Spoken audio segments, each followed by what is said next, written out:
Hi friends, నేను మీ Shravan Kumar speed maths in Telugu ఛానల్కి స్వాగతం. నా వీడియో కనుక మీరు ఫస్ట్ టైం విజిట్ చేసింటే కింద రెడ్ కలర్లో సబ్స్క్రైబ్ బటన్ ప్రెస్ చేసి దాని పక్కనే ఉన్న బెల్ ఐకాన్ క్లిక్ చేయడం ద్వారా నేను లేటెస్ట్ వీడియో పెట్టినా డైరెక్ట్ మీ మెయిల్కి నోటిఫికేషన్ వస్తుంది అనమాట. సో మనం డైలీ ఒక షార్ట్ కట్ చెప్పుకున్నామంట.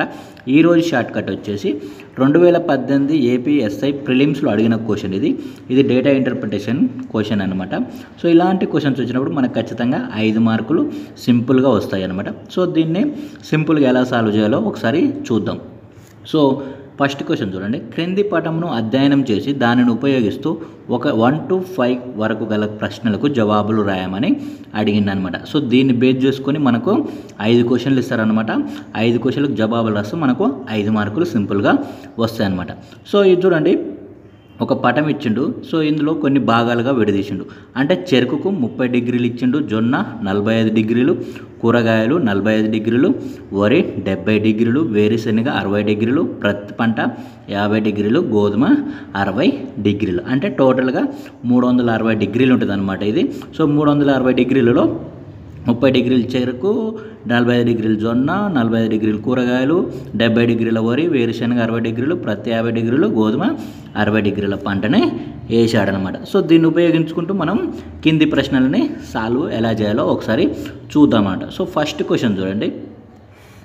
జొన్న మరియు కూరగాయలకు కలిపి కేటాయించిన భూమి శాతం ఎంత అని అడిగిండు. సో జొన్న మరియు కూరగాయలకు ఎంత భూమి శాతం కేటాయించిండో మనల్ని అడిగిందనమాట. సో దీన్ని సింపుల్గా చాలా ఈజీ క్వశ్చన్ అనమాట. దీన్ని సింపుల్గా సాల్వ్ చేయొచ్చు అనమాట. సో చూడండి, ఇది మొత్తం 100% ఉంటుంది. ఎప్పుడైనా ఒక సర్కిల్ 100% ఉంటుంది అనమాట. సో ఎప్పుడైనా ఒక సర్కిల్ 100% ఉంటుంది అనమాట. సో 100%కి మనకు మొత్తం ఎన్ని డిగ్రీలు ఉన్నాయి? మొత్తం 360 డిగ్రీలు ఉందన్నమాట. సో మొత్తం ఎంత? ఇది 360 డిగ్రీలు. సో ఈ 360 డిగ్రీలు అంటే టోటల్గా ఇది ఎంత పర్సెంటేజ్ ఉన్నట్టు? 100% ఉందన్నమాట. మనం ఏమన్నా జొన్న మరియు కూరగాయలు కలిపి అన్నట్టు.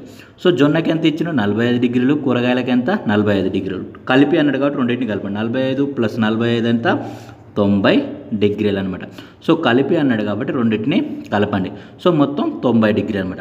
సో 100%కి 360 డిగ్రీలు అయితే మరి 90 డిగ్రీలకు ఎంత అని అర్థం అనమాట. సో 360 డిగ్రీలు అంటే 100%, మరి 90 డిగ్రీలు అంటే ఎంత పర్సెంట్ అని అడిగిందనమాట. సో దీన్ని క్రాస్ మల్టిప్లై చేయండి. చేస్తే ఏమవుతుంది?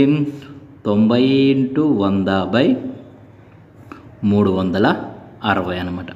సో 91 90, 94 360, 4 1 4, 4 2 8, 4 5 20 అంటే 25% అనమాట. జొన్న మరియు కూరగాయలకు కలిపి కేటాయించిన భూమి శాతం ఎంత అంటే 25% అనమాట. So 4th is the right answer. So next problem చూద్దాం. నెక్స్ట్ సెకండ్ క్వశ్చన్ చూడండి. వరి పంటకు కేటాయించిన భూమికి కూరగాయలకు కేటాయించిన భూమికి గల నిష్పత్తి ఎంత అని అడిగాడు. సో వరి పంటకు కేటాయించిన భూమి ఎంతో చూడండి, తర్వాత కూరగాయలకు కేటాయించిన భూమి ఎంతో చూసి దానికి గల నిష్పత్తిని కనుక్కోవాలన్నమాట. సో ఇప్పుడు వరి పంటకు కేటాయించిన భూమి ఎంత? 70 డిగ్రీలు. మరి వరి పంటకు కేటాయించిన భూమి 70 డిగ్రీలు. మరి కూరగాయలకు కేటాయించిన భూమి ఎంత? 45 డిగ్రీలు అనమాట. సో ఈ రెండింటికి గల నిష్పత్తిని కనుక్కోవాలి. ఒకసారి చూద్దాం. సో వరి పంటకు కేటాయించిన భూమి ఎంత? 70 డిగ్రీలు. సో నిష్పత్తి కాబట్టి నిష్పత్తి. మరి కూరగాయలకు కేటాయించిన భూమి ఎంత? 45 డిగ్రీలు అనమాట. సో 45 డిగ్రీలు అనమాట. సో 5 14 70, 5 9 45 ఎంత వస్తుంది? 14:9 వస్తుందన్నమాట. So second is the right answer. వరి పంటకు కేటాయించిన భూమికి కూరగాయలకు కేటాయించిన భూమికి గల నిష్పత్తి ఎంత? 14:9 అనమాట. సో నెక్స్ట్ థర్డ్ క్వశ్చన్ చూద్దాం. నెక్స్ట్ థర్డ్ క్వశ్చన్ చూడండి. ప్రతి పంటకు A హెక్టార్ భూమిని, వేరుశెనగ పంటకు B హెక్టార్ భూమిని కేటాయించారు. A/B = K అయితే 6K = ఎంత అని అడిగాడు. సో ఇప్పుడు A/B = K అని వాడే ఇచ్చాడు. ఇప్పుడు మనల్ని ఏం కనుక్కోమన్నాడు? 6K కనుక్కోమన్నాడు. 6K కనుక్కోమన్నాడు. సో K వాల్యూ ఎంత? A/B. ఇందులో సబ్స్టిట్యూట్ చేయండి. సో 6 సో K = ఎంత? A/B అనమాట. A/B అనమాట. సో A అంటే ప్రతి పంటకు కేటాయించిన హెక్టార్ భూమి, B అంటేనో వేరుశెనగ పంటకు కేటాయించిన హెక్టార్ భూమి. సో ఇందులో సబ్స్టిట్యూట్ చేయండి. 6 సో పత్తి పంటకు కేటాయించిన హెక్టార్ భూమి ఎంత? ఒకసారి చూడండి. సో ప్రతి పంటకు కేటాయించిన హెక్టార్ భూమి అంటే 50 డిగ్రీలు, వేరుశనగ పంటకు కేటాయించిన భూమి 60 డిగ్రీలు. సో ఇది ఏ, ఇది బి అనమాట. సో ఈ ఏ, బిని అందులో సబ్స్టిట్యూట్ చేయండి. సో ఏ అంటే ప్రతి పంటకు ఎంత 50 డిగ్రీలు. సో బి అంటే వేరుశనగ పంటకి ఎంత 60 డిగ్రీలు అనమాట. సో ఈ సున్నా క్యాన్సల్, ఆర్కి క్యాన్సల్ వస్తే మనకు ఆన్సర్ ఎంత వస్తుంది 5 వస్తుంది. అంటే 6K అంటే వాల్యూ ఎంత 5 అన్నమాట. సో 6K అంటే 5 అన్నమాట. సో ఆన్సర్ ఎంత, first answer is the right answer. So next problem చూద్దాం. సో నెక్స్ట్ 4th క్వశ్చన్ చూడండి. కూరగాయల పంటకు 120 ఎకరాలు కేటాయిస్తే గోధుమ పంటకు కేటాయించిన భూమి ఎంత అని అడిగాడు. సో కూరగాయల పంటకు 120 ఎకరాలు కేటాయిస్తే గోధుమ పంటకు కేటాయించిన భూమి ఎంత అని అడిగాడు. సో ఒకసారి చూద్దాం. సో ఇక్కడ చూడండి, కూరగాయల పంటలకు 45 డిగ్రీలు అంటే మొత్తం ఆయన ఎన్ని ఎకరాలు కేటాయించినట్టు అంటే 120 ఎకరాలు కేటాయించిన. అంటే కూరగాయల పంటకు 45 డిగ్రీలు అంటే 45 డిగ్రీలు అంటే ఎంత 120 ఎకరాలు అన్నమాట. సో మరి గోధుమ పంటకు ఆయన కేటాయించిన భూమి ఎంత అని అడిగాడు. సో మరి గోధుమ పంటకి ఎంత ఉంది 60 డిగ్రీలు ఉంది. అంటే 45 డిగ్రీలకు 120 ఎకరాలు అయితే 60 డిగ్రీలకి ఎంత అని అర్థం అనమాట. సో ఒకసారి క్వశ్చన్ చూడండి. సో కూరగాయల పంటకు ఎంత 45 డిగ్రీలు ఉందన్నమాట. సో 45 డిగ్రీలు అంటే కూరగాయల పంటకు 120 ఎకరాలు కేటాయించినమాట. అంటే 45 డిగ్రీలు అంటే 120 ఎకరాలు అనమాట. సో మరి గోధుమ పంటకి ఎన్ని డిగ్రీలు ఉంది 60 డిగ్రీలు ఉంది. మరి 60 డిగ్రీలకు కేటాయించిన భూమి అంటే సో 60 డిగ్రీలకు ఎంత అని అర్థం. సో క్రాస్ మల్టిప్లై చేయండి. చేస్తే ఏమవుతుంది 60 × 120/45 అనమాట. సో 60 × 120/45. సో 5 9 45, 5 12 60 అనమాట. సో ముళ్ళ 9, 3 40 120, 3 1 3, 3 9 12. సో 4 9 16. సో అంటే 4 40 ఎంత 160 అనమాట. సో గోధుమ పంటకు కేటాయించిన భూమి ఎంత 160 ఎకరాలు అనమాట.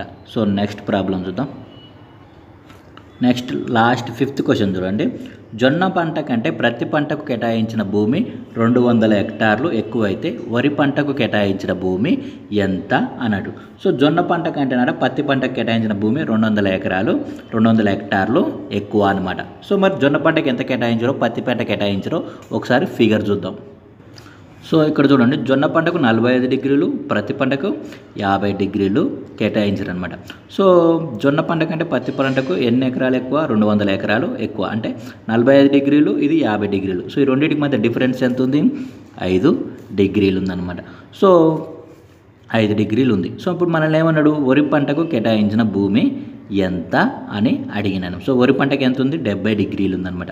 సో ఈ 3 గుర్తుపెట్టుకొని మనం క్వశ్చన్లోకి వెళ్ళిపోయాక చూద్దాం.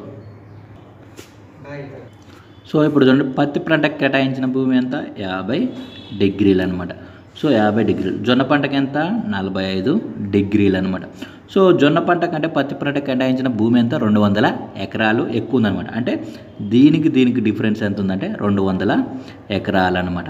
సో ఇది 50 డిగ్రీలు ఉంది, ఇది 45 డిగ్రీలు ఉంది. మరి దీనికి డిఫరెన్స్ డిగ్రీలలో ఎంత 5 డిగ్రీలు ఎక్కువ ఉంది. దీనికంటే పత్తి పంట 5 డిగ్రీలు ఎక్కువ ఉంది. అంటే 5 డిగ్రీలకు 200 ఎకరాలు అనమాట. సో 5 డిగ్రీలకు 200 ఎకరాలు అనమాట. సో ఇప్పుడు మనం ఏమన్నాడు ఎక్కువైతే వరి పంటకు కేటాయించిన భూమి ఎంత. మరి వరి పంటకు కేటాయించిన డిగ్రీలు ఎంత 70 డిగ్రీలు.